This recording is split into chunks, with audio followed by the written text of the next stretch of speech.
The Icelandic Meteorological Office has published the latest update.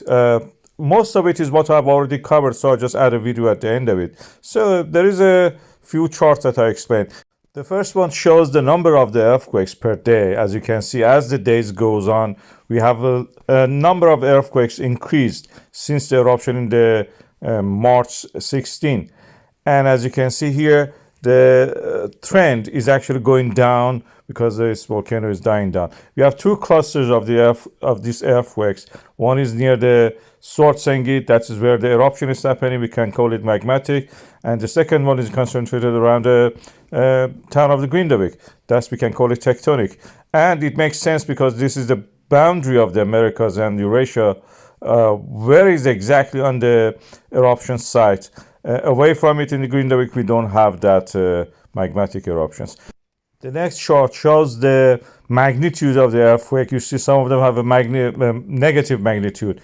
These are not really negative. The scale is logarithmic, so whatever is below zero is considered negative. These are earthquakes which actually is not felt by the human beings. They are explained in this little snippet of the page from the Geological Society of the London. These are the earthquakes which are not felt by the people, as I mentioned. Anything lower than the 0.4 micrometers is considered as magnitude 1. I will bring now the update that I made before the release of the update by IMO, and this is covering all that I want. The latest eruption in the Reykjanes Peninsula seems is over. It's just a few glimpses of the lava we can see glowing through the dark, as you can see here. And these are what all we will see for a few days, then probably it will extinguish. But already we have 40 mega or million tons of magma, that is 13 million cubic meters of magma under the Svartsengi waiting to erupt. This is the latest diagram showing the accumulation of the magma in the Svartsengi volcanic system. The threshold for us is 15 million cubic meters. And I think in 10 days or 2 weeks at the most, we will see a new eruption, either through this existing vent, which is the ready available one, or through a new eruption.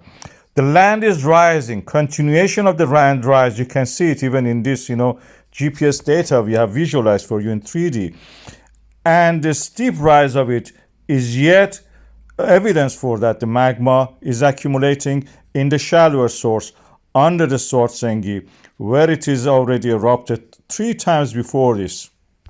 And the latest one either can be in this similar way. This is the 4th eruption. We are seeing it again from the beginning. A north fissure and south fissure erupting, the lava moving in a flow toward the town of the Grindavik. This is the scenario which is scary because this time we already have the lava tubes ready there. It may flow. This is the initial phase, which is the most dangerous phase now.